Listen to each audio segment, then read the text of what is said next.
This week on Amazingly Terrible, we are watching Pirates of Darkwater, Episode 19, Sister of the Sword. Ay, chongo chapongo. Seriously? You didn't go with Norwegian Tot? Oh, I guess we'll have to vote to keep it and try again next time.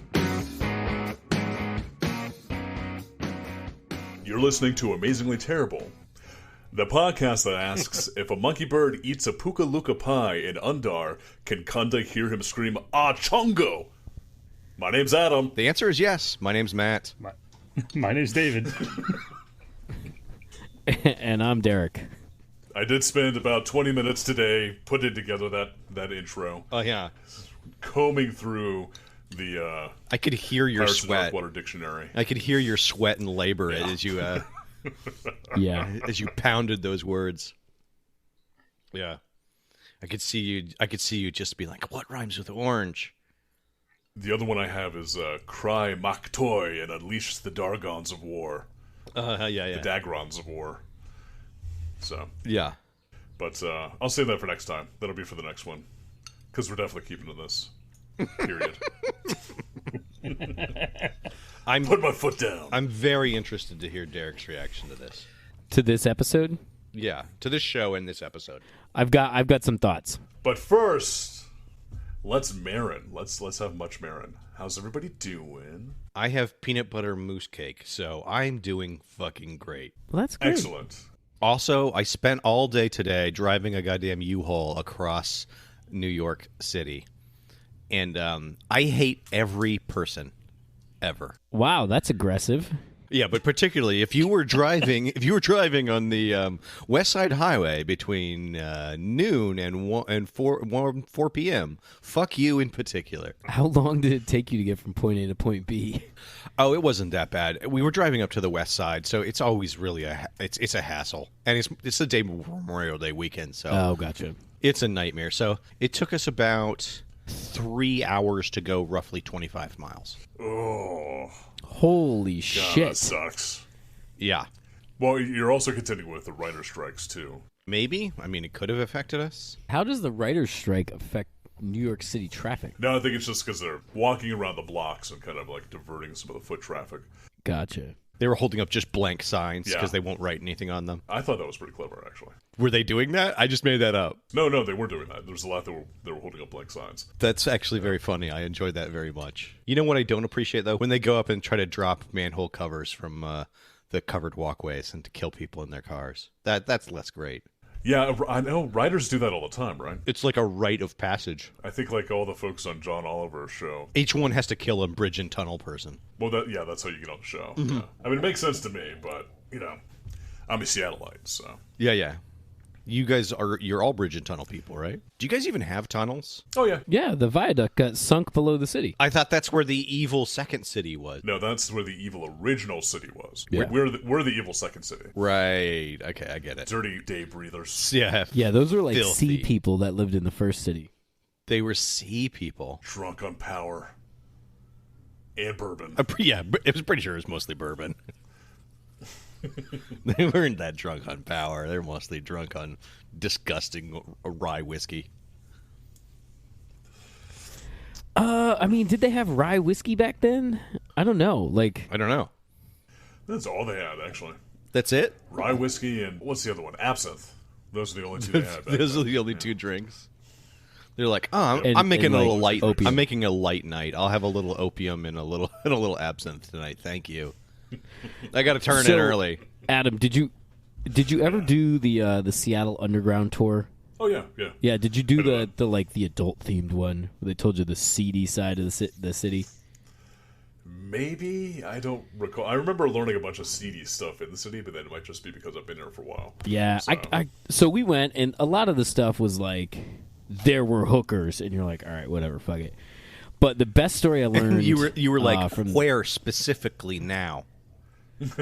Yeah, so here's a story about hookers. So what happened is Seattle was just essentially a logging and a mining town on the West Coast, and the federal government was going to build a railroad up and down the West Coast, and all these towns were essentially making their claim to the federal government, like, hey, we are a viable place that you want to put a railroad stop. And so the mayor of Seattle went to all the brothels, and before the federal government came, he went to all the madams and he said, hey, we're going to essentially pose like we have a women's college here, what is now the University of Washington, and so I'm going to pay for all your prostitutes for the 2 or 3 days that the federal government is in town to pose as students at this women's college. Sure, and they had the buildings and everything, and then when the federal government came, they're like, look at the women's college, and the federal government bid off on it, and then they put the rail stop in Seattle. And that's really kind of what put Seattle on the map. He was like, I'm going to pay for all your prostitutes. And they're like, how's that different from any other weekend, Mr. Mayor? You filthy. They just don't have to take fucking, 2 to 3 yards worth of dick. They just don't have to peg me. Yikes. Get it? That joke is all about everybody having short wieners. Wasn't one of the prostitutes... like one of the most famous prostitutes in Seattle around that time frame, also a man? Like he was a cross-dresser? Back before the days of trans folks. Ooh, I don't know. I might have gotten that conflated with a fella named Harry Allen. Harry Allen? Which was a man who was born woman in 1882. Born different. As no pickerel, identified as male, and started to call themselves Harry Allen, and apparently was one of the toughest sons of bitches this side of the Rockies. So well, we're on opposite sides of the Rockies, so I'm going to assume it's all over every side of the Rockies. Let's make jokes. Let's make jokes. Lock up your daughters. Harry's coming to town. Harry's coming to Canada town. Harry's coming to Frogtown. Lock up your daughters. Lock up your tadpoles. Harry's coming to town. Apparently a bunch of women were falling in love with Harry. He probably knew what women wanted, to be honest. All right, I'm going to go back to the beginning of this article and just start reading it verbatim into the microphone. For please David. Do not do. Damn you. No. That's right. Fine. We're going to get a new Adam. We're going to kick you off the podcast and get a new one. Chonga longa. You think you're not replaceable? Oh, I know I'm replaceable. We said it last time. David is working out the code for ChatGTP so he can just replace us with AI versions of us. All he needs to do is harvest our larynxes, and he'll be done. Oh, God. That sounds great. Okay. I could just have infinite podcasts of myself. That sounds like hell. Just every day, David's replacing another podcast with me in it.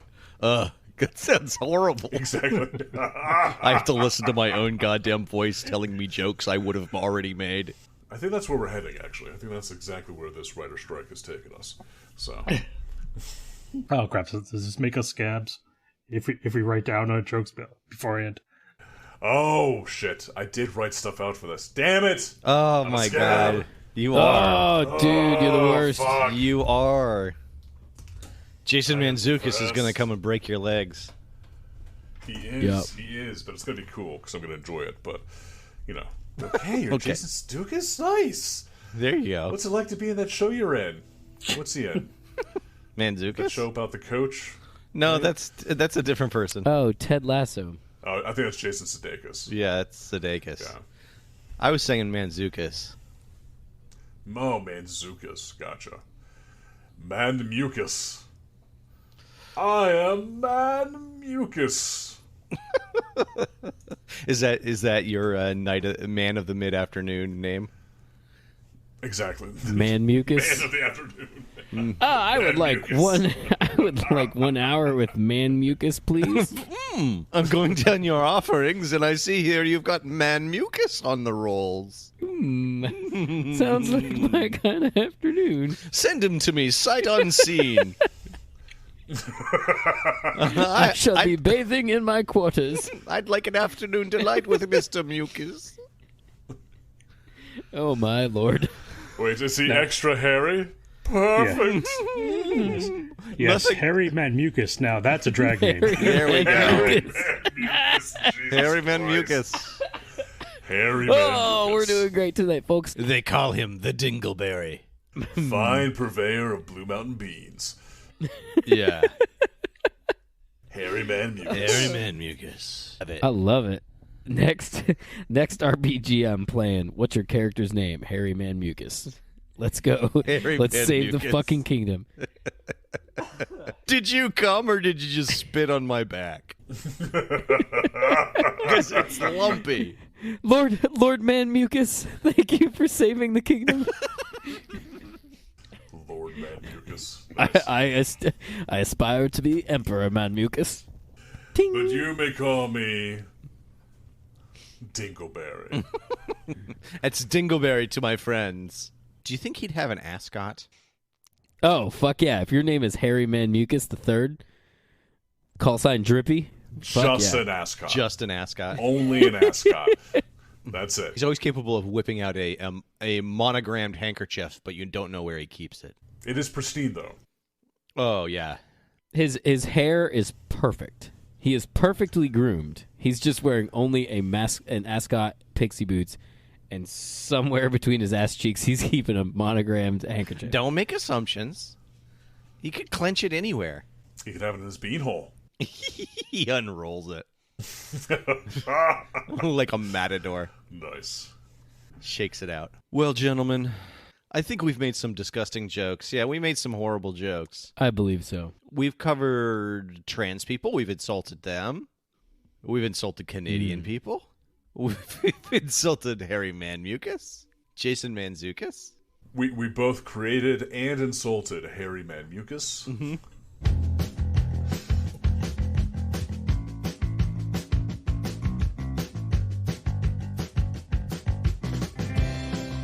The Pirates of Darkwater. This is Yeah. a American fantasy animated television series created by David Kirshner. And David Kirshner was actually the head of Hanna-Barbera at the time.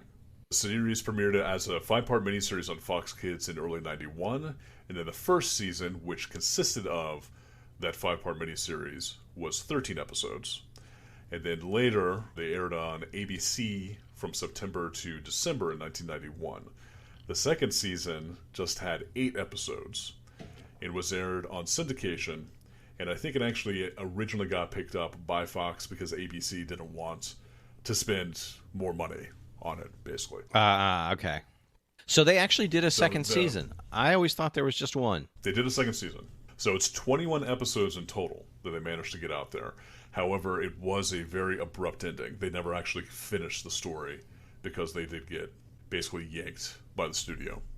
They didn't want to actually pay for any more of it. Because at the time, I believe at the time, this was the most expensive cartoon made. This cartoon actually cost $500,000 per episode to make. Wow. Really? Really. And one of the things, I don't know if Matt noticed it, but you can tell with the fluidity of the animation, it basically used twice as many animation cells as any other property that was out at the time. So yes, you can tell, like, the characters are very detailed, the motion is very good. They do a lot of, like, rotoscoping where they move objects around in 3 dimensions, which is time consuming. Yep. So it looks like each half-hour episode consists of 12,000 cells. So wow. Is that so? Put that in perspective. Is that a lot? Like, what is your average 90-minute Disney movie? Oh, like, is that? It's hard to say. Well, 90-minute Disney movie would probably be a little bit more than this. You got to compare this to a movie from Disney. Yeah.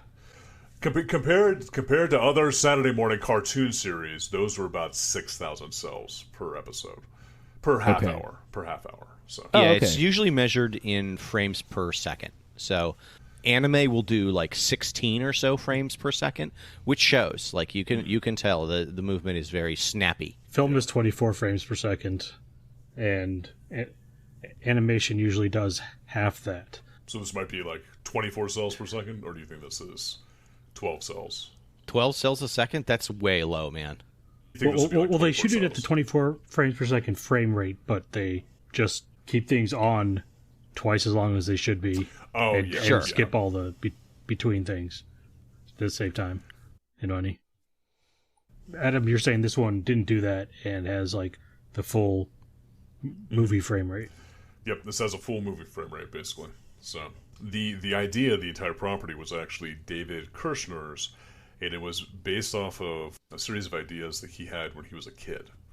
And all of this was inspired by the works of Robert Louis Stevenson and the pictures of Howard Pyle and N.C. Wythe. Yep. That makes sense. So Howard Pyle and N.C. Wythe. These are all like Howard Pyle and N.C. Wythe. Classic Golden Age illustrators. Yeah. But, I mean, at the time, David Kushner being the president of Hanna-Barbera, this is an entirely original IP. Like, this is all shit that he came up with. Yeah, essentially. He peed freely. So it's actually very interesting that he came up with and was able to see through the entire idea of the series as the chief executive officer of Hanna-Barbera. And it was like the fact that he still had creative control at that point in time. It's very interesting. Yeah, and it was such a stunning success. I'm sure that that really contributed to his keeping his job. Well, what did was all of his other successes. So he actually came up with the properties of Rose Petal Friends and American Tail was his. Oh. He also produced the Child's Play franchise, which was a bit of a turn from his previous works. But he did a lot of kids movies back in the day. So he's got a very good pedigree about him. And I think that's actually the reason why everybody went along with this for a second season was because of his background. And just to clarify, the Child's Play films were the Chucky films. Yes, the Chucky films, yeah. Yeah. The horror movies about Chucky. Chucky. He's my favorite kind of Ucky.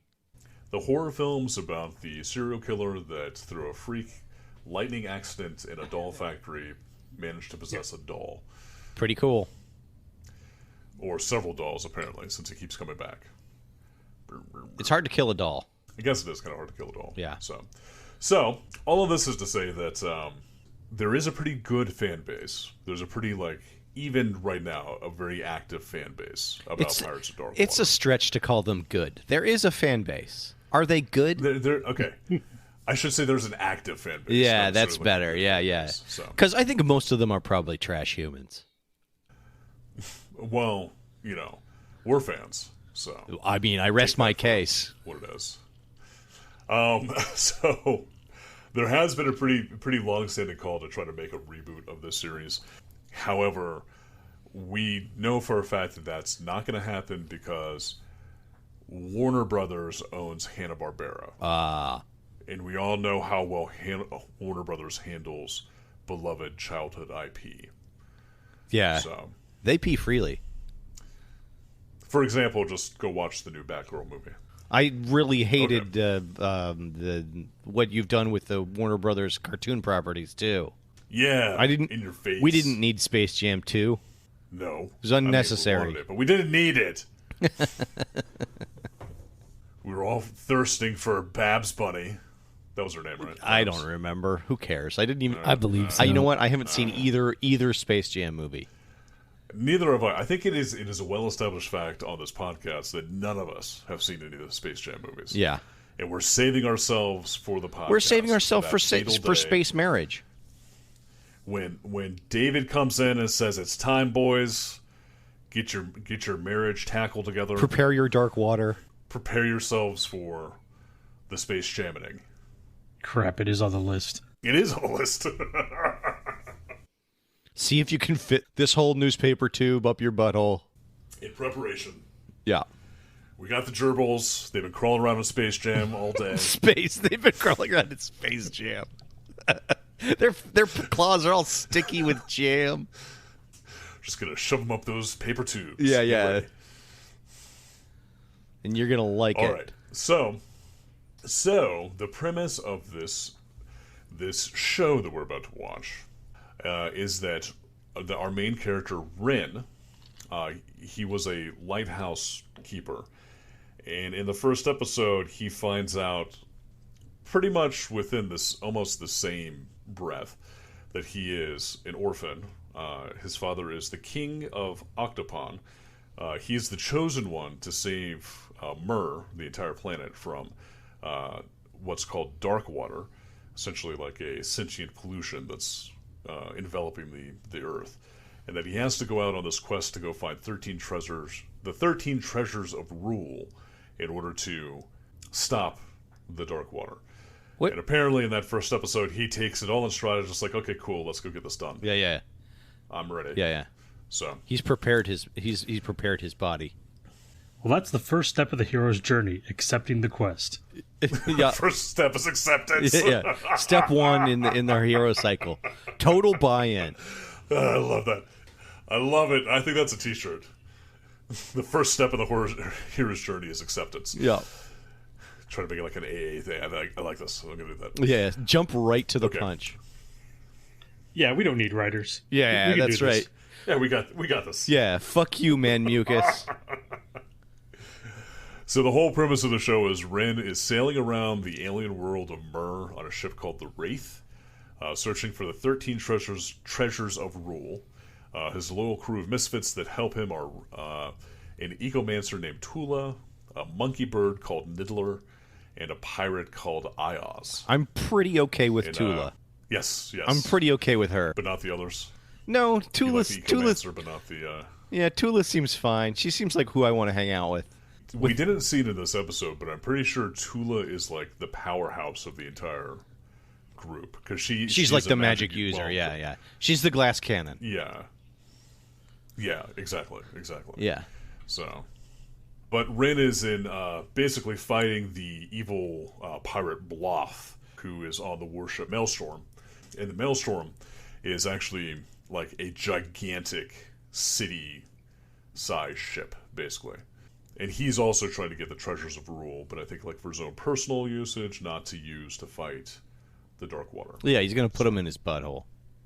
Yep. It's got that paper tube all set up. Yeah. Just cram them in there. So, that's the premise. Voice acting. I wanted to hit that first because this is filled with a bunch of heavy hitters. Like, they actually might have blown a bunch of their budget on voice acting. Yeah. So, Ren is George Newbern, who is he's a Paul Rudd type character actor that I knew him mostly from the groom from Father of the Bride movies.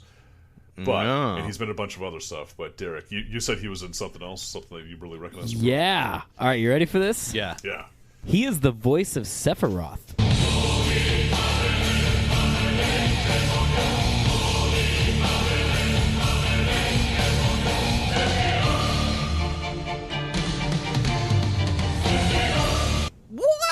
Oh, seriously? Yep. What? Yep. I've been sitting on this for the last Sephiroth. Yes. Yeah, he's the voice of Sephiroth.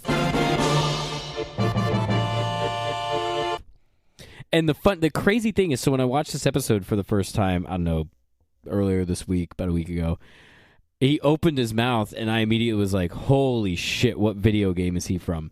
Like, that was the light bulb that went off. It wasn't from Father of the Bride or anything else like that. I was like, what is he from?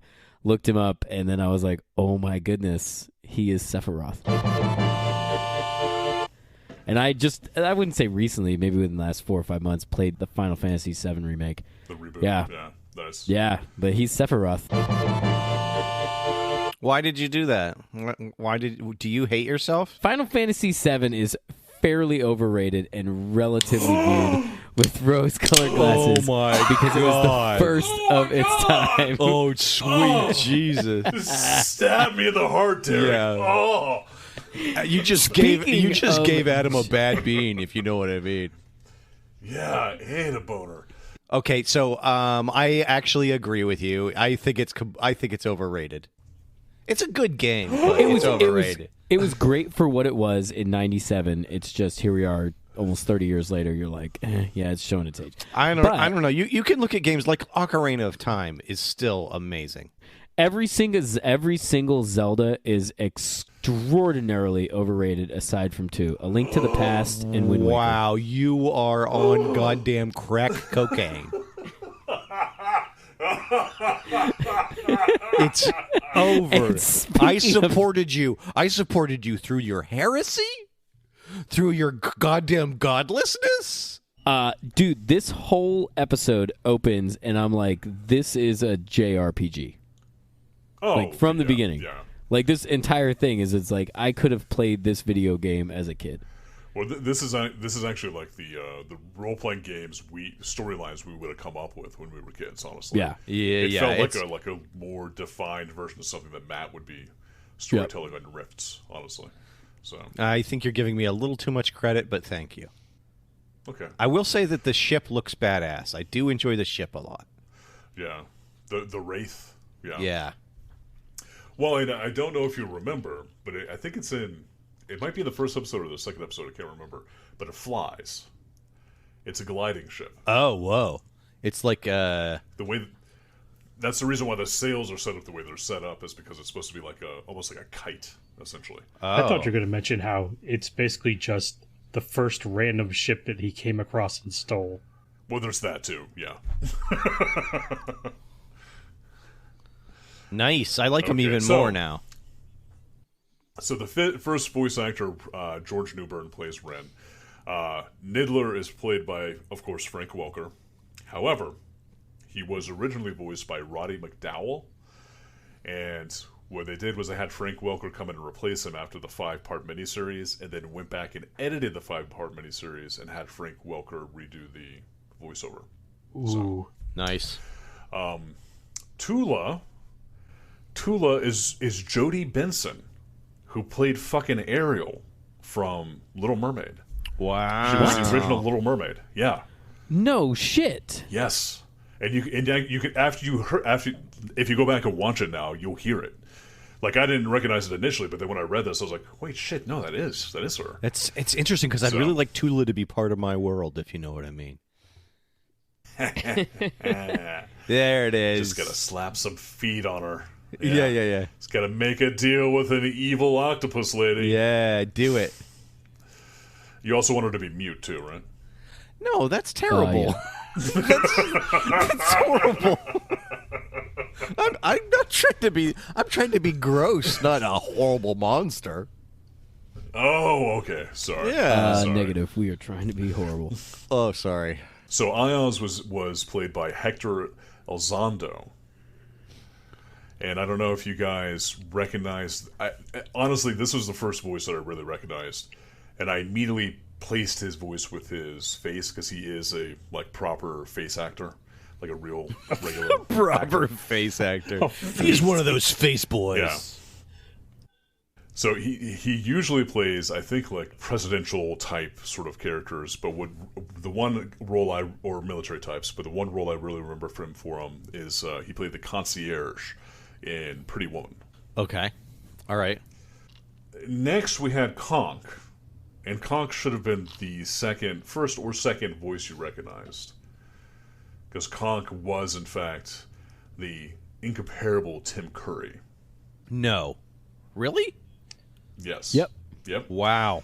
Conk was played by Tim fucking Curry. Did not hear it at all. So these are the folks that we actually saw in this episode, but like the rest of the heavy hitters that we did not hear were Brock Peters, Peter Cullen, Jim Cummings, and Renee Auberjonois.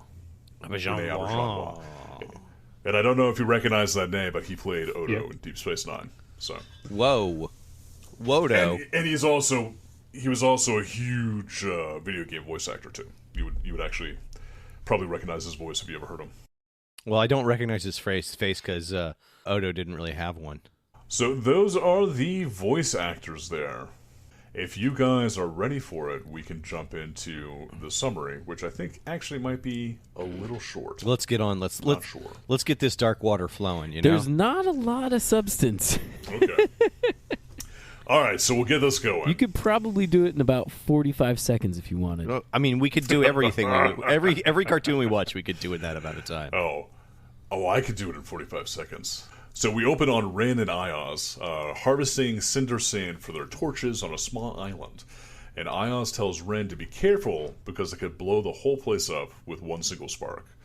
And Ren says that he used to be a lighthouseman, so he knows exactly what he's doing with cinder sand, and proceeds to light a fucking torch right next to the giant block of explosives just to show us what it's supposed to be used for. Yeah, but I mean, it kind of shows that he knows what he's doing because, like, he can clearly handle it. Nothing blows up. That's true. Yeah, that is a good point. He's got his shit together. Yeah, cinder sand is like a naturally occurring gunpowder deposit. Yeah, you know how they naturally occur. Basically. So they get attacked by Conk at this point in time, and some of Bloth's other men, all riding Dagrons, not dragons, but Dagrons. And Ren and Ayaz, through a chase scene and them trying to get away, wind up losing the Cinder Sand to an explosion. And at this point in time, Ren just basically says, okay, let's just go back to port and buy some Cinder Sand. Right. Let's not worry about this anymore. So we then cut to them taking harbor at Kalinda, where Ayaz heads out to buy Cinder Sand, and Ren reminds him not to steal it, because apparently this has been a problem in the past. And Tula and Niddler head out to buy Niddler some treats, because Niddler is his whole running gag in the series is he's always hungry, and he always wants Minga melons. Tula's outfit, her like hot pink tube top, that's like a color that does not occur in nature, and it matches. That's a good point. It's distressing to me. Like how were they able to make it in this in this world? But in all fairness, this is like an alien planet, so yes, it's hard to say. Yeah. On that note, everything is a different kind of creature. Everything is some other kind of weird animal, and nothing appears to be human. There's like weird sack-headed guys. There's guys with 4 arms. Everybody appears to be some other kind of sentient subspecies. That's why it's a JRPG. Like this whole thing is just like, here is this species of people. Although when they arrived in town, the port background was drawn in a non-fantastical manner with drab, realistic sailing ships. It's true. But when they get into town, we discovered that the entire town is just the port. Like the whole town is just a wharf. Yeah. Well, I think the ongoing thing in the series is just about everything is a port, just because the entire planet essentially is primarily water. They say they have 20 seas, and most every city is just on an island somewhere. Yeah. And they said most of the food that's consumed in this series is like seafood based type product with some tropical fruits, essentially. Cool. But yeah, pretty much every town they go to, I think, is like this, essentially. But it is very much like a Mos Eisley-esque type, like a panoply of creatures and weird-looking humans and shit. There's a lot of like, well, this character, his whole thing is he's an alien. That's his whole thing. Mm-hmm. Yeah. And I guess it might stand to reason to go into some of the description for these guys too, like. Ayaz has kind of a weird, like... He's got elf ears. Well, yeah, they all have elf ears. Ayaz has, like, even the monkey bird has elf ears. But Ayaz has, like, this weird, like, front ponytail thing. So, like, at his widow's peak, he's got a ponytail coming out the front of his head. Yeah, he's got the double tail. He's got the classic double tails. front tail and back tail. Coming out the back. Yeah. Ren looks like he was designed by Windy Penn. Like he looks like he's straight out of ElfQuest.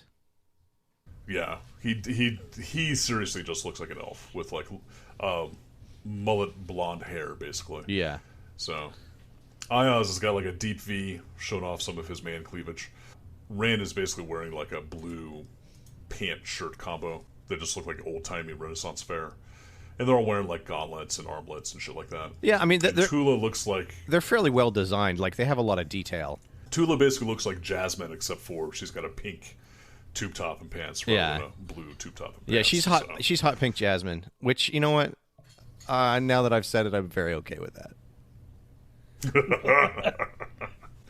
And then Niddler the monkey bird is essentially like a monkey with a beak and giant wings, and he's red and green plumaged, so he's got like a very tropical bird looking. Yeah, he's and a long neck. Yeah, he's unnervingly large. Like yeah. he's bigger than a small child. He's like an adolescent, and that's very he's like creepy. 4 feet tall. Yeah, he's between like 3 and 4 feet. Yeah. Yeah, he's too large. He creeps me out. And the Wraith is their ship, and I think it's isn't it red? Yes. Yeah, it looks like it's red. It's got like some red ribbing, and it's got this massive front sail that is like a giant wingspan. Like I said, it's because it's designed to fly.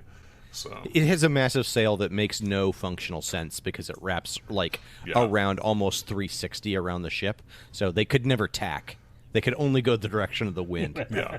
Take that, writers. You suck. David, what's your face? David Kirshnick? Yeah, you suck. Kirshner? You suck! Yeah. How'd you ever get to be the head of Hanna-Barbera? Yeah, don't you know It's so anything about successful. sailing ships? They're in Kalinda. Ios is off to get Cinder Sand. Tula and Niddler head out to buy Niddler some treats. And during this exchange, Rin, as they're walking away, reminds Tula that the city is filled with thieves, so that she needs to be careful. Ooh. And then Rin immediately leaves to go get food, leaving the ship completely unguarded. And when he goes to buy some food, he, of course, is the one that gets pickpocketed.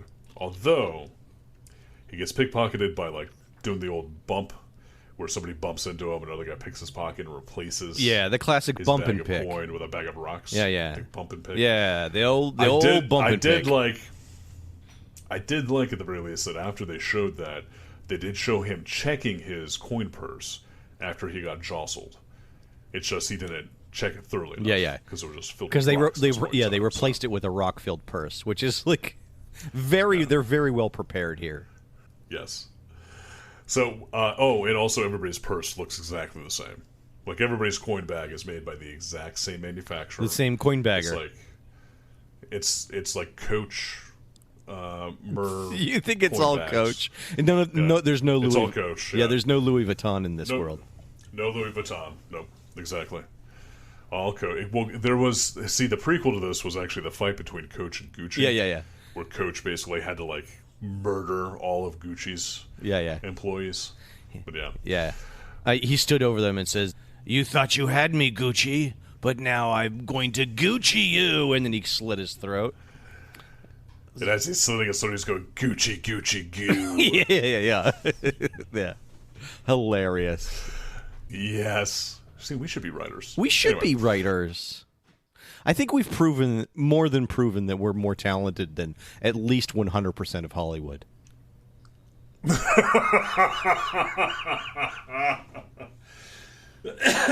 But just Hollywood. Yeah. Not the writers that are outside of Hollywood writing. Just the No, ones that are in not Hollywood. Bollywood either.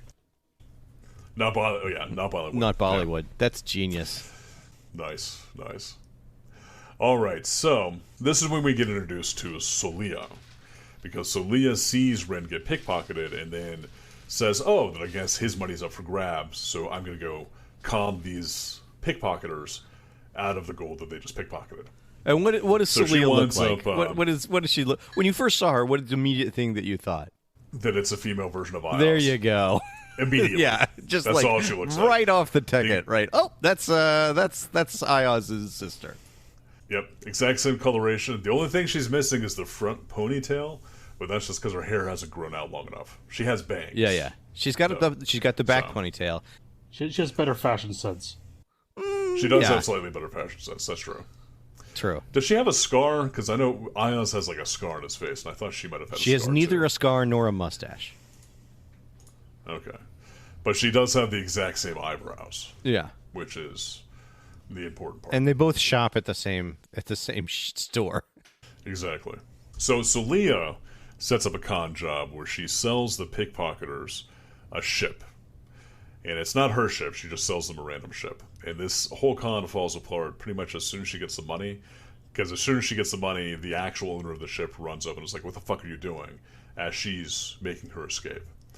And then this leads to like a long chase scene where Ren winds up meeting up with them as well, and like her and Ren are trying to escape the pickpocketers. They're trying to kill them, and it all ends with Ren and Celia hiding underwater, under the Wraith, breathing air through the hull of the ship. Yeah. So Derek, would you like to tell us how water pressure works? I mean, sure. So, PV equals NRT and all that stuff. Actually, PV equals NRT is gas. It's not water. But that's not exactly how it works. If there's a hole in the bottom of a boat and... Yeah, then the air comes out down Yes. through the hole of the Yeah, boat. If you suck that's hard how it enough, works. Yeah. maybe you weren't sucking hard enough, David. This is what I've been telling you. It turns out that the theory of physics that torpedoes work off of was completely false, and the Pirates of Darkwater is the true Hey, Well, they may have an this alternate. is an alien planet. Yeah, they have an alternate okay? physics. Yeah. They got different physics here. I mean, hey, maybe their air is more dense than water. Like, Also- that could be a thing. The air is denser and heavier than water. Yeah, that's true. And when a hole happens in the bottom of a boat, it just floats out. That's why under the ocean there's just a whole bunch of dense air. That's right. Now, as you were talking about Ren sucking, I am reminded that he looks an awful lot like one of the characters from Drawn Together. I don't have much of a gag reflex anymore.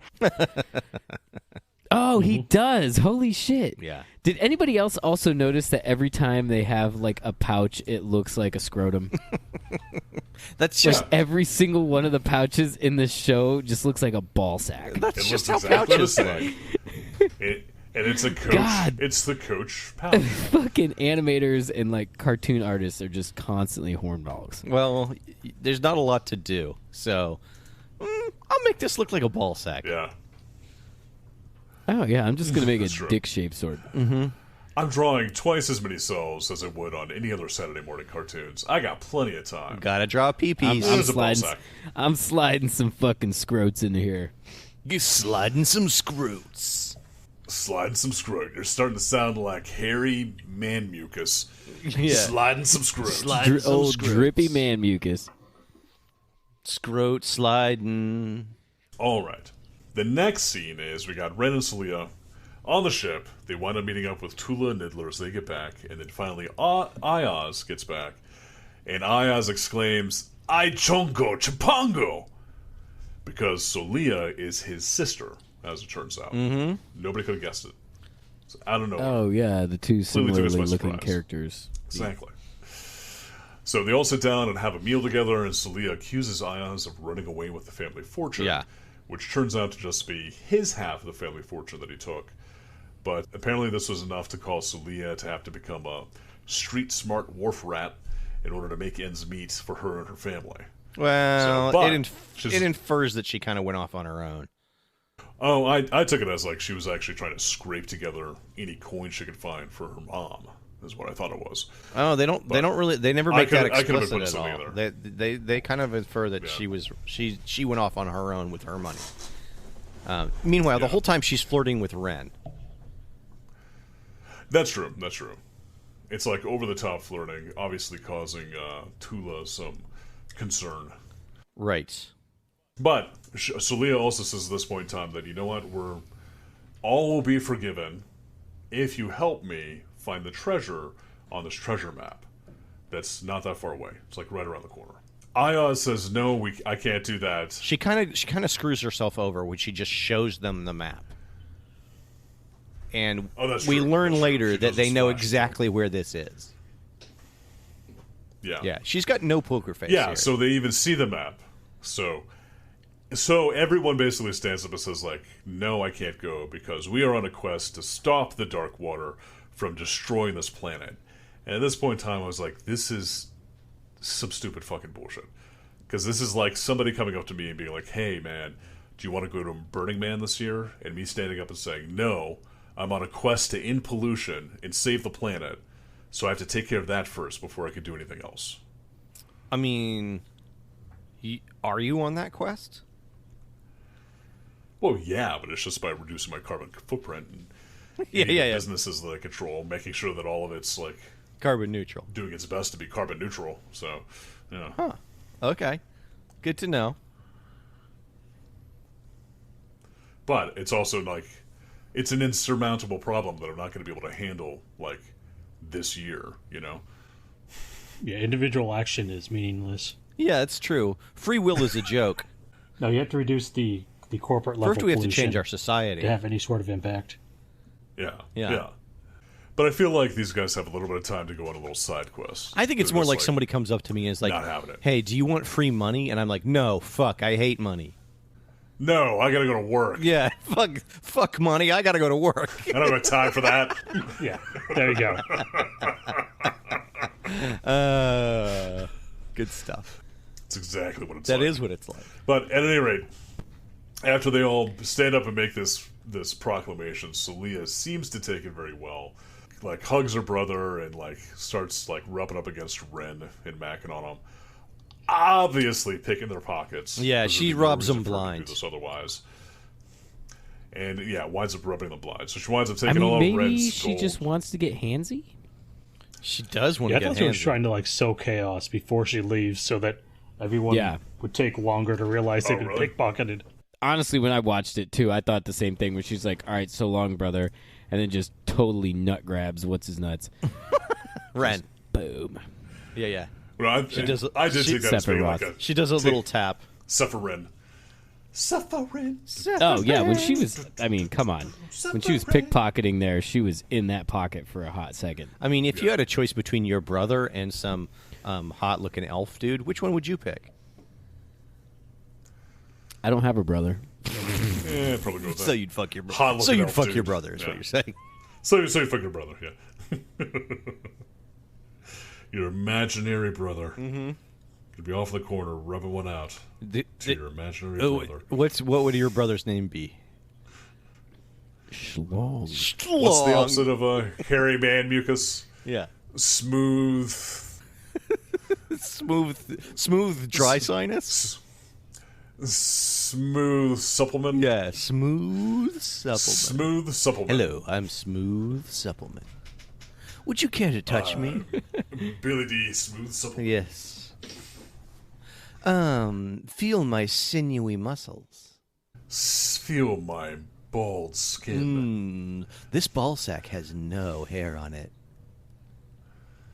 Never Never been touched by hair. Completely hairless ball sack. Completely I hairless. have alopecia. You can call me Al. Excellent. Alopecia. Can I though? Yeah. Can I?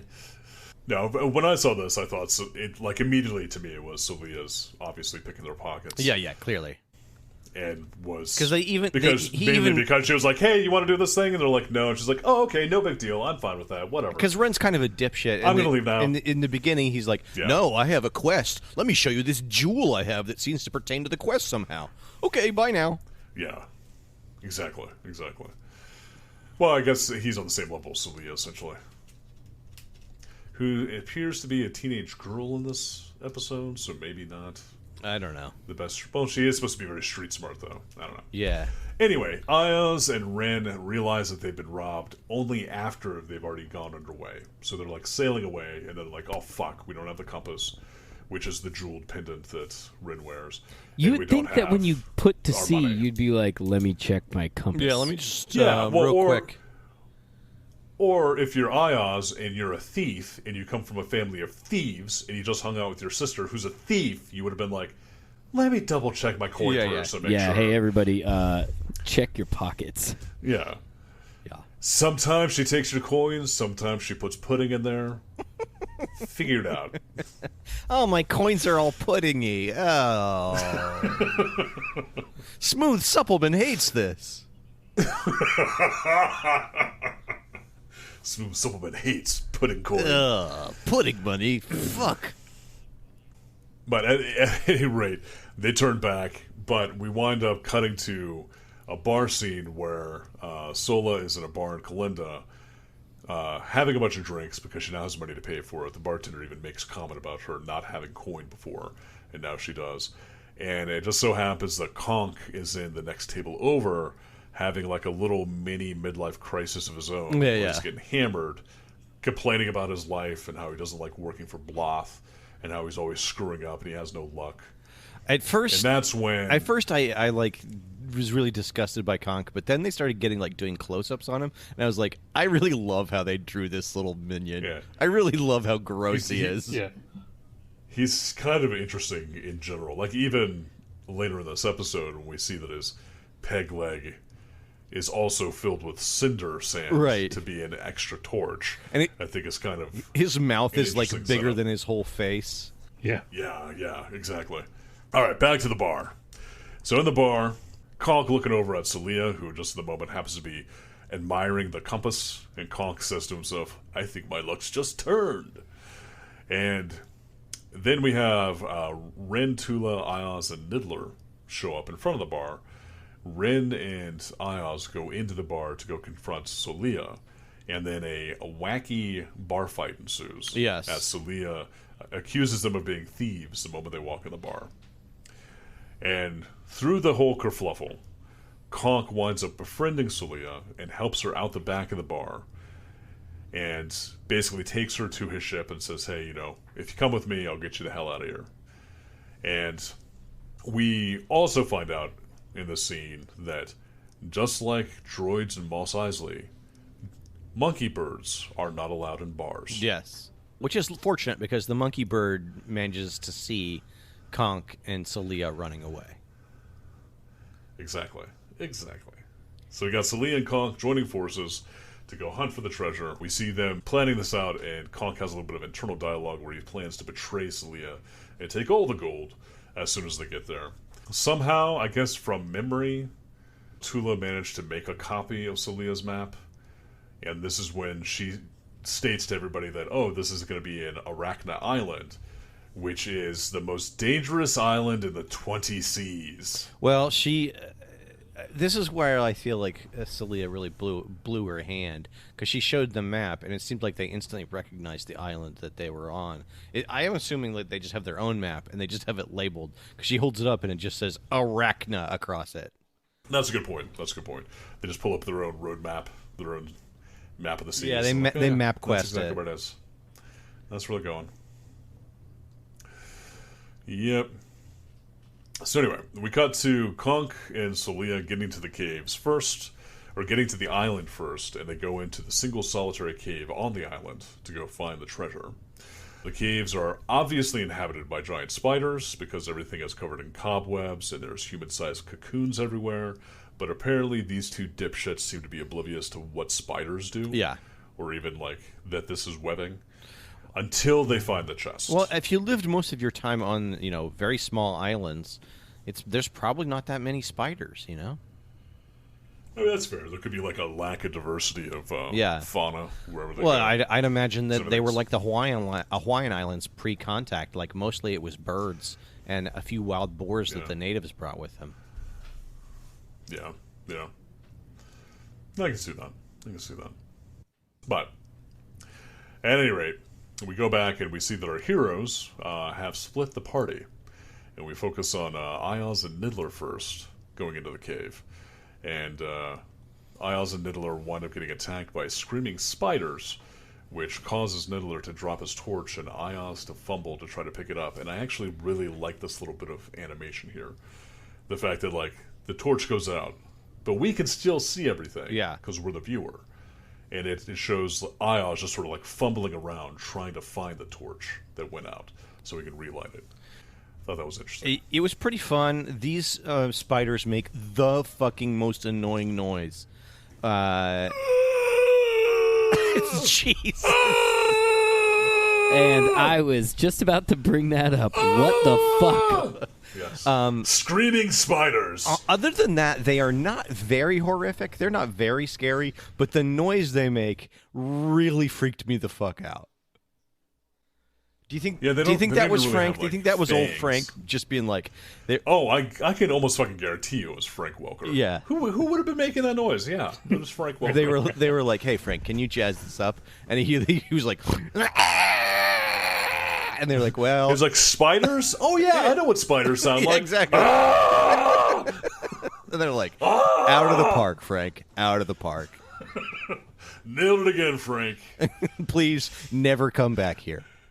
Yeah, so Leah and Conk, they find that the treasure chest is empty after Conk pries it open, and this is when they get attacked by the screaming spiders. And it turns out that the screaming spiders are afraid of fire, and as soon as they figure this out, Conk steals the torch, all of Celia's cash, and the compass, and runs off on his own. Yeah. To get the hell out of there. His smartest move so far. Yes. He seems to be playing it relatively smart this whole time, really. I'm surprised that he wasn't more bumbling. I think the only real bumbling thing he did was in the beginning when he blew up the island, and it caused him and his men to get thrown off of their dagrons. That was less than stellar. Yeah. But anyway, right now Celia, she rips open a cocoon, grabs some bones out of it after she's like, "Oh no, these are human remains. The spiders have been eating people. Who Actually, would've look more thought? like Whoa, vampire horrible. remains. No, that's true. They do look like vampire. There's some fangs on that skeleton. Do you think that that's just they don't show it, but these creatures actually have horrible, terrible fangs? That's just what human skeletons look like on this the alien human planet. skeleton? Yeah, I think so. I think they actually have like retractable fangs, basically. Nice. I mean, that would make sense as to why like the way they eat. You know? Yeah, just for cracking open clams. In Mangamelons. Yeah. They got clam diggers right in their mouth. So she winds up grabbing a tibia, starts swinging it around, fights the spiders off a little bit, and in the process, she winds up breaking open another cocoon on accident, and this one is filled with treasure. This treasure looked pretty good, honestly. There was a lot of pretty nicely drawn gold treasure in there. There was a fair amount of detail for that, yeah. But this is when she starts to get overwhelmed, and as soon as she does, one of the spiders winds up cocooning her almost immediately, and this is when Rin and Tula arrive. Rin and Tula arrive just in time to save her, and she tells them that Conk ran off with the compass, and Rin and Tula take off to go find Ayaz and Niddler, fucking leaving Celia behind completely. Yeah. While Celia is like desperately trying to pick up as much gold as she could carry.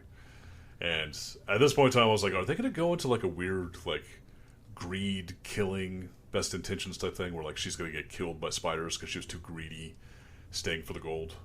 No, because it's clear she's having a redemption arc. So we then cut to Conk, who is still running through the caves, but his torch starts to go out, and this is when he removes his peg leg, revealing that it is a backup torch. And he lights it on fire and then proceeds to hop the rest of the way out of the cave. I thought I was just lighting his peg leg on fire. Yeah. That seems counterproductive. Yeah. Why not just take off his shirt? Yeah. Jesus. That's true. Probably. No, that's the reason why I assumed that the peg leg was actually a proper torch, was because like it lit on fire a little too easily. So it must have had cinder sand inside of it. I mean, just all the grease from his body would make that thing go up like anything. Oh, God. Yeah, think about that. Think about that man's pores. Just wide open. Yeah. 6-inch pores. Pouring grease out. Yeah. Just dumping a hot liquid grease. Everywhere he goes. Just like a little trail. Him and Harry Man Mucus. But they hate each other. They do. It's like oil. It's like oil and water. Mortal enemies because they kind of want to have sex with each other. Yeah. It's oil and water. What happens when they have to share a New York apartment together? It's the original Odd Couple. So there's like just grease on both sides of the apartment. So we cut back to Celia trying to get out, and this is when she finds her brother and Niddler all cocooned up, and she takes a beat to seriously contemplate just leaving her them. brother behind to be eaten by spiders. And then she's like, nah, I guess not, and then cuts him free. Yeah. So this really kind of shows us just how fucked up she was before this. So she cuts him loose. They wind up escaping the spiders as Ayaz is leaving a trail of cinder sand behind him. As soon as they get outside of the cave, he throws the bag of cinder sand back into the cave, lights it on fire, and blows up the whole cave. So in this scene, this is the scene when I was watching this where I was like, oh my God, it's a ball sack, because he pierces it with a cheese knife. I don't know why this stood out in my brain, but his sword looks like one of those fancy knives. If you go to a party that has a really nice charcuterie board, it's got it's the curvy bit with the cutout interior so that it slices through the cheese nice, and then it's got the little prong dealy whopper on the end so that you can spear the cheese and put it on your cracker. Yeah. Anyways, that was my observation. His cinder bag is really flopping around too. Oh, it looks like a fucking nutsack. His sword does seem to be acting more like a club when he whacked a spider with it. It made kind of a thwomping Yeah, noise true. when he was whacking the spiders.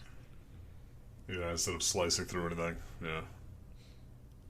But you know, And anyway, they get out of the cave. Everybody's out of the cave. Everybody's fine. But our party converges onto Conk's ship because Conk getting onto his ship at this point in time and checking to make sure that he still has the compass and all the gold. And they try to jump out at him, but Conk runs to his Dagron and jumps on it right as Celia manages to pull herself up onto the deck and run and jump on the Dagron as well. This then leads to an aerial wrestling match where she wrestles the gold and compass away from Conk, kicks him off the dragon, throws the compass and gold back to Niddler, and then swoops down to go pick up Rin, Ios, and Tula off the ship because all of the spiders have come out of the cave and they have started to rapidly cocoon Conk's ship. Apparently the spiders can also swim very well. Yeah, well, they say later that they're water spiders. They do say water spiders. I do say that, like, if you do look at a lot of nature documentaries, you will see a lot of spiders that can, like, walk on water. They're light enough they don't actually, like, break the surface tension. So maybe they just figured out how to not break the surface tension. Spiders are Jesus? Or was Jesus the spider? Which one is?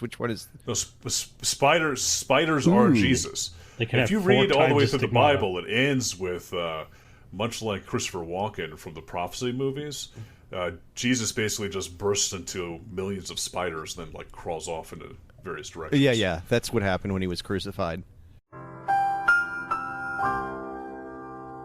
Yeah. That's how it ends. Yeah. Thanks for spoiling the Bible for me. Jesus, spoilers.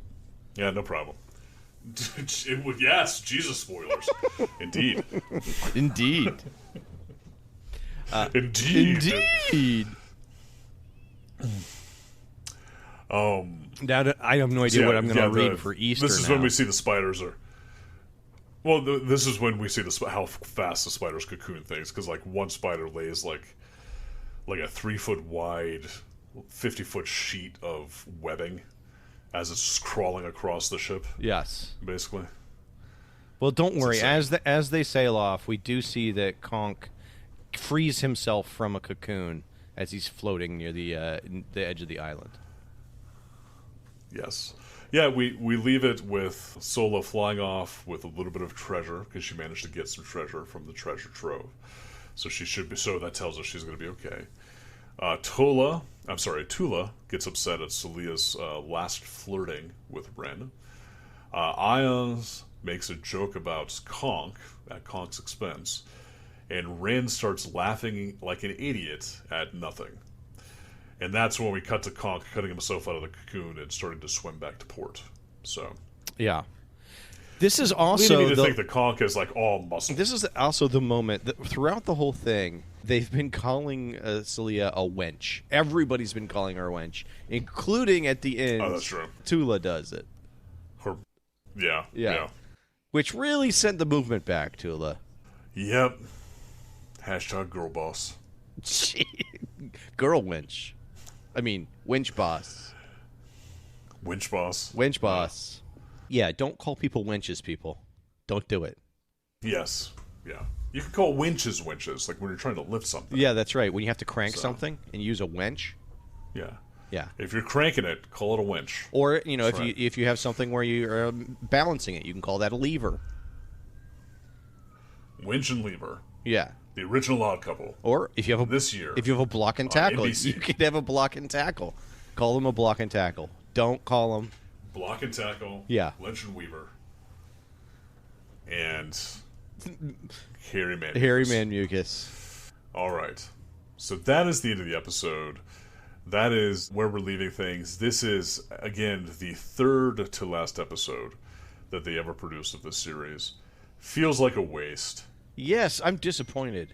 Yeah, this is the 19th episode. They only got 21 out. So yes. They could have put this anywhere in the run.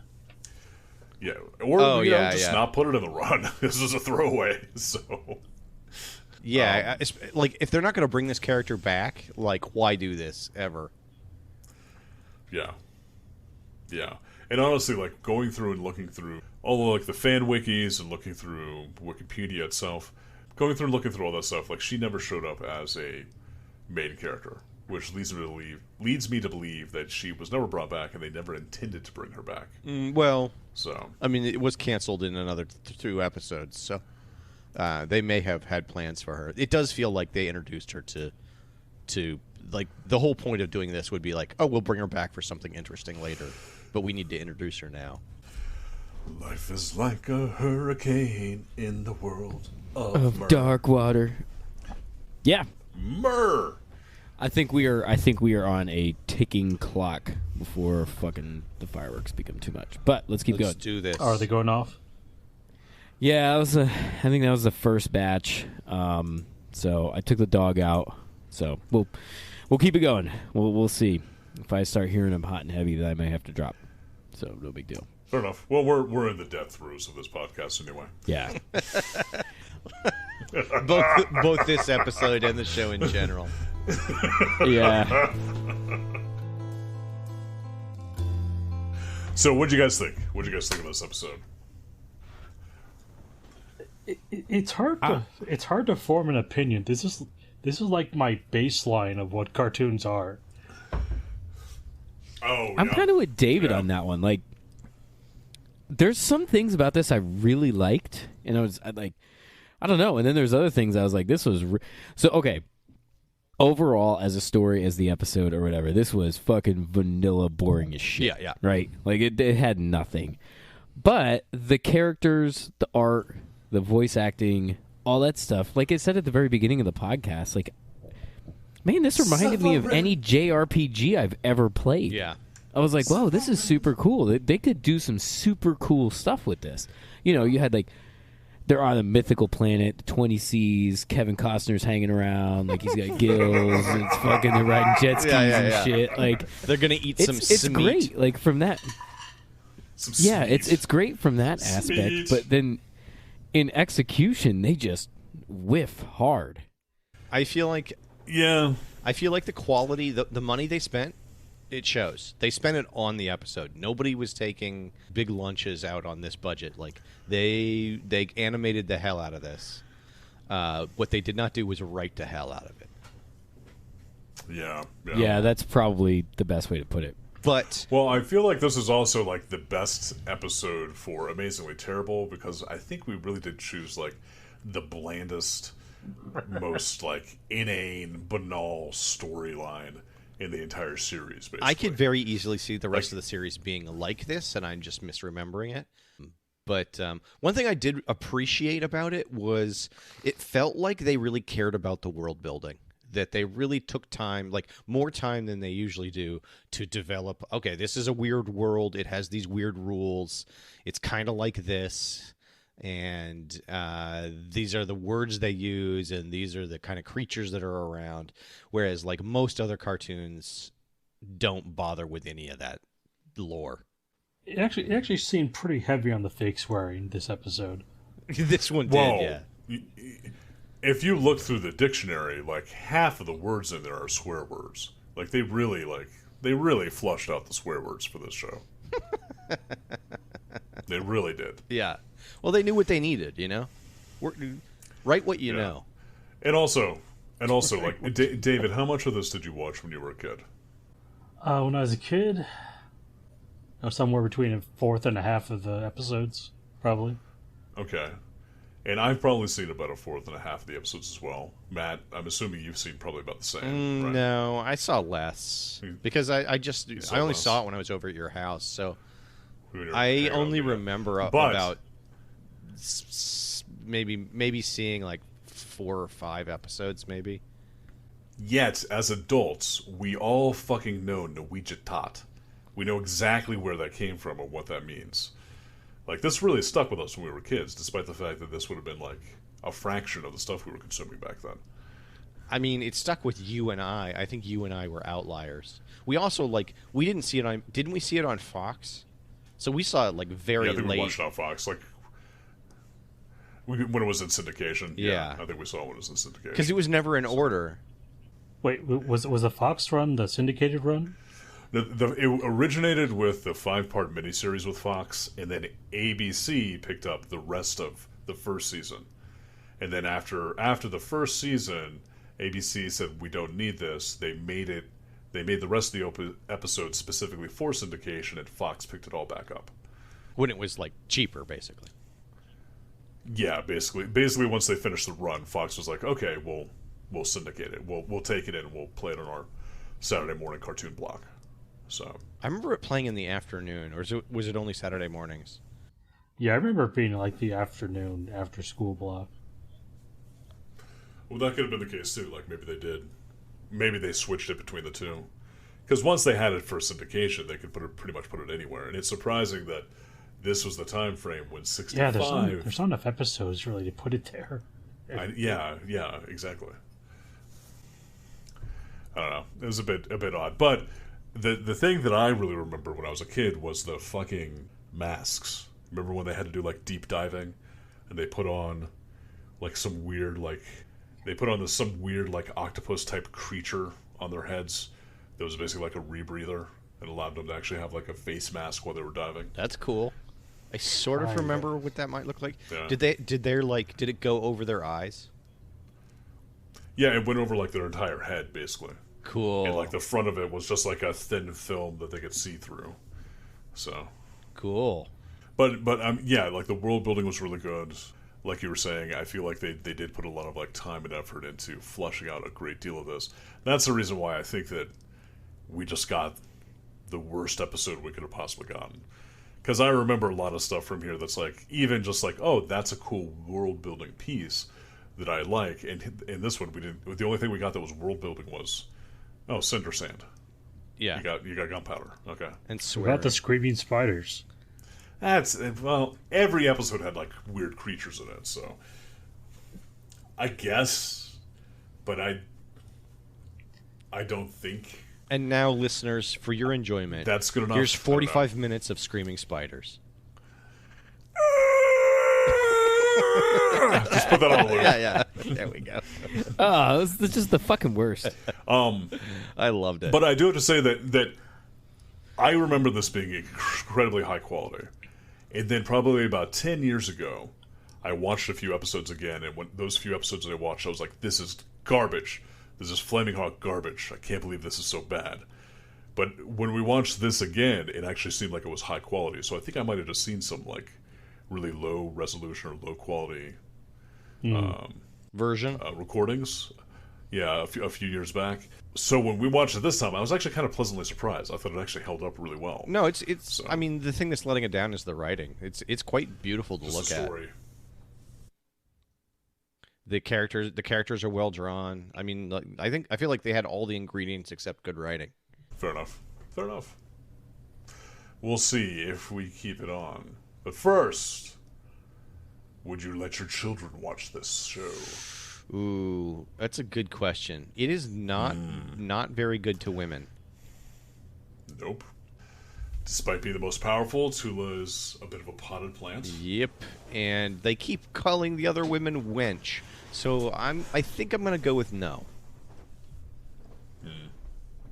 Derek? I don't really care. This one wasn't one way or another. Like, just calling somebody wench doesn't really bug me. Like, a kid can watch that. Who gives a shit?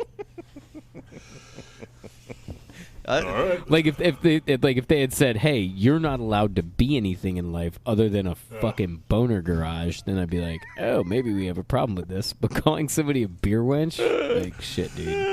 You don't get to Whatever. vote because you're a woman. I'm not allowed to judge any of you guys on this because I am not a papa. I am not a papa. I'm not a papa. Not a papa.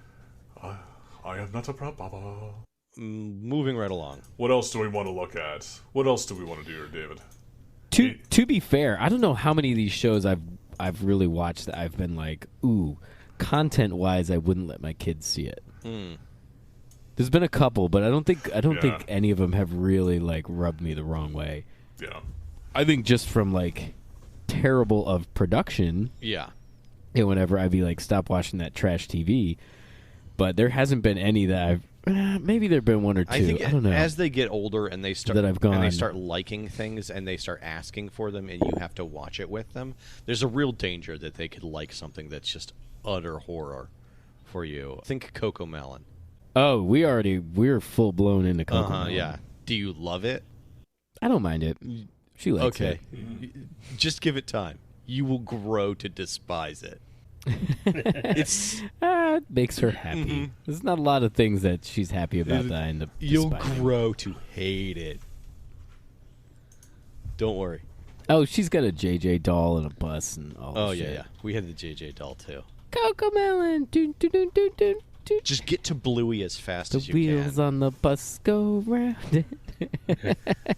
No, she's starting to take interest in other shows, which is Bluey. good. It's all about Bluey. Which is just kind of naturally. Bluey. Is Bluey good? I've heard Bluey's good. I hear that constantly, that Bluey is good from, like, Yeah, I all hear that types of from people. like What? adults Yes. being like, "This is quality No, shit." Bluey's actually very good and heartwarming. That's good. Yeah, Coco Melon is essentially like crack cocaine for Oh, toddlers. yeah, it's garbage. Whatever. Okay. It's all good. What's next? What would you guys say, if you heard about this, what would you guys say to a reboot of this series? Oh, 100%. Yeah. Yeah? 10 out of 10. Absolutely. Yeah? I think with good writing, with all the same shit as much JRPG as they've got going on, I think this could be awesome. Yeah, a dark and gritty reboot. I would be there for that. Yeah. Yep, 100%. All right, so one universe. No, never mind. We're not doing that anymore. I like it. Well, I don't. Well, who cares what you don't like? I care. Should we keep this on the list? How are people voting? Yeah, I'm voting yes. I want to see other episodes with more substance to them. If we don't find one, then I'll axe it after that. I also vote yes. I think I would still vote yes, even if I wasn't a fan of it from when I was a child. And I will vote yes. Derek? Derek, are you making it unanimous, which means we watch it next time? And I vote. Yeah, actually, keep it. I want to see an episode that's not a trash throwaway episode. Like if the next episode we watch So we'll is another never vote it trash off. throwaway episode, then we can assume that they're all trash throwaway episodes. But I want to see something that like explains the fucking planet they're on and like why their boat has a sail that is a circle on the top of the fucking boat. Or even just like hits on the main plot line. Like, we actually see Like, Dark Water, why does see it do Sephiroth something. and his buddy fucking store all of their stuff in, like, scrotums? These are the questions I want answered. And I also want to see the Ecomancer do something. Yeah, I want to see her man set I up. want Yeah, to see her fly. actually do something. Ecomancer something. Like, it's that scene from The So- Incredibles. Like, what are you waiting there for, kid? I don't know. Do something incredible. Like, I honestly don't understand why she wasn't doing something with the spiders in this one, but maybe she Or was. just- Maybe she was just fucking with her. Yeah, maybe her her, powers are very subtle, and that's why no one died. Yeah, maybe. Yeah, were you mammomerous? All right. it has serious potential to be really fucking good. It just, it fell flat on its face. So we're unanimous, David. What does it mean when we're unanimous? I don't know. We've Nothing. been unanimous before. Yeah. We move on to the next thing. Yay! Which is is- reverse retcon, Redemption. An insurmountable pile of wonderful awfulness. redemption. Oh fuck! I gotta redeem. Redemption. God damn it! I always fucking forget about this. Me too. It's Pirates of Darkwater. Should I buff Pirates of Darkwater? Wow. Ooh, let's take New Kids on the Block off the list. Oh, I like that. I'm pretty idea. sure I put it on the list. Okay, I'm pretty sure I was the one that put it there. So that would be me voting against my own best interests. So I think I want to. So what's the Sumerian list choice? This is the new one right here. I roll for the Sumerian, and then they pick which list we roll on. Whoa. Oh, they just get to pick whatever. Whoa, that's Okay. too much power. All right. Interesting. Should I buff New Kids on the Block? Buff something terrible. Or should I fix past wrongs bars and bring Bump in the Night back up to the... No, To the full no, list. don't do it. Or Doug. Bring Doug up. No. They were voted off for a reason. Okay, I don't know what this is, so I'm going to just vote to put this on. Gadget Boys Adventures in History. Oh, gee. I am bringing that up. Oh my, there's a whole series of these. I can tell you that is a Inspector Gadget spin-off. Nice. Nice. Oh, okay. Interesting. And I don't know if it exists outside the Geek catalog. Ooh. So I'm basically creating a big challenge for you. That might actually be like something that they created to show in museums. Because they definitely have an Inspector Gadget, like, introduces zoo exhibits. Nice. Nice. All right. Well, let's hope we don't land on it then, I guess. Anyway. Life is like a hurricane in the world of murder. Getting better. You're an idiot. Racers, racers, aeroplanes. It's a dark water blur. Right. Dark tales. Woo. Woohoo. Okay, what's next, David? Next is Reverse Retcon. We want cartoons 26 hours a day. Reverse retcon, everybody's favorite, yet confusing bit. Confusingly titled bit. This is when everybody goes, it's almost over. I can almost have my life back. And this is when we always ask the age-old question of David: do we round up or down? Yeah. Every fucking time. Every time, yeah. Okay, here we go. All right. What is 3242? 3242. Ooh, Grandma needs a new pair of shoes. What do we got? I think it's the movie list. 3242. Rounding up. 3256, the movie list. We got movie sign? We got Movie movie list. sign! Movie. Multi-ball. Multi-ball. Man, the next couple boy, ones, what we movie got a we got? couple long Movie. ones coming up. Are we rolling on the movie list, or do we just pick a movie? No, We're rolling. We roll. We don't. Okay, pick. okay. We never pick So make shit. sure. What is on row 100? Ooh, I hope it's Deep Throat. Uh-oh. It's Son of a White Man. It's Son of the White Mare. We're already doing it. Son of the Damn White it. Mare. We already have that on the list. We got to Is that re-roll. right? No, we got to watch it twice. Okay. Gonna watch it twice. Oh, God. Nice. The second podcast has to hit or should we round everything up? the first one did not. Or should we round up to the next thing, David? Because that would be Southland Tales, which I just No. said we were going to be watching eventually. No, we're re-rolling. You don't want to see Dwayne "The Rock" Johnson pretend to be an actor? Never. Because he plays an actor in this? We really need to remove things. Okay, how about 19? All right. Bill and Ted's Excellent Adventure. Oh, man. Wow. All right. I would have. Bill and Ted's Excellent Adventure. I would have rather seen Amazing. Bogus Journey.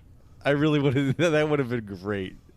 I believe Matt will be doing the Excellent Adventure. Excellent. Oh no. Matt is going to be... Oh, sweet. You got 2 movies in a row, Matt. Damn. The dice do not like you. It's all right. I've been very light recently, so I deserve it. Have you been Really recently?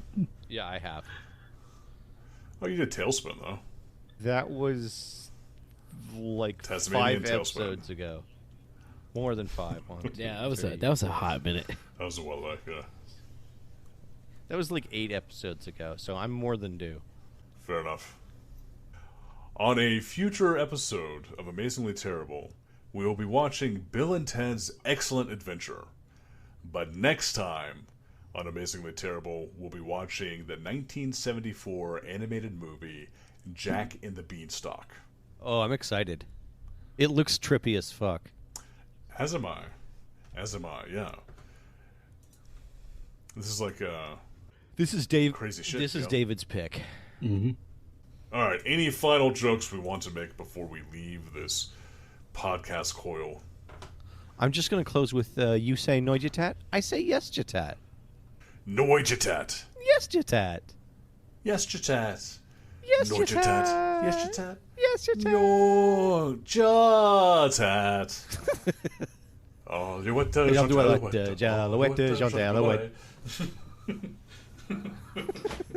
I see a little figure, little man. Scaramouche, Scaramouche. Scaramouche, Scaramouche. Could you do the Fandango. Thunderbolt and lightning. Can you use Fandango? No. Very, very frightening me, Galileo. Galileo. Galileo Figaro. Magnifico. We're so off. Neither of us are singing the same words. No. Well, the thing is, like, I actually know that song from Weird Al Yankovic, so I always sing it to like a polka tune. Yeah. Anyway. Oompa-dee-doo. What if they did Pirates of Dark Water, but it was all in a instead of a like post-apocalyptic? It was a musical. Yeah, it was a polka verse. Yeah. Or like a rock opera. Yeah, rock opera. That'd be great. Polka rock opera. Opera. Polka rock opera. I like it. So this is how we would reboot it. Okay. Nice. Excellent. Let's start writing this down. With a polka verse? We can send it off. We can start sending it off to David Kishner. Yeah. What would be the bad guy in the polka verse? It would be like swing music. Like, oh yeah, there's a whole bunch of swingers. Oh, God. Well, his name is Bloth, right? In this one? Yeah. So, would be the swing version of Bloth. Bluth? Bluth? John Bluth, Yeah. yes. Cherry poppin' blothies. Cherry poppin' Bluthies. Cherry poppin' Bluethies. No, go with Jerry played by- Poppin'. They're always killing that guy Jerry. Well, the good news is that David Kushner is still around. And it looks like he's actually still making shit, too. Whoa. So we can pitch this to him. Yeah, I recognize that name. All right. For the monkey birds of Myrrh, I have been Adam. For a, fuck. Come back to me. For a fuck, he's been Matt. For a fuck, he has been Matt. For the screaming spiders of Arachnid Island, I've been David. Oh, Yes. damn it, you took the thing. Nice. For Sephiroth, I've been Derek. For a cocoon full of jewelry, I've been Matt. There we go. Like a Nice. scrotum. Nice. Big bang. Norwegian dot. Okay, and we're out. Amazingly Terrible is produced by David and Adam. Music by Josh Woodward. Send your email to monotonouslyterrific@amazinglyterrible.com.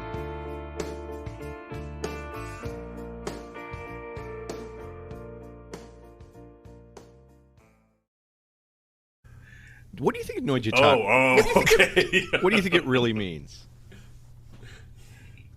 Norwegian tot? Yeah. Probably something racist. Does it Fucking mean A? like fucking it means fucking A. vagina spasms? Well, I hear them using Jataten as a separate curse. Oh yeah. So, like, Norwegian tot would be like, what the fuck? I think is actually what that means then. Because Jataten could be like fucking. Yeah. Yeah. So I think Jatat is fuck. Hey man, Definitely this one fuck. time, me and this girl, we were totally We're Jatat. still to be able to all. Yeah.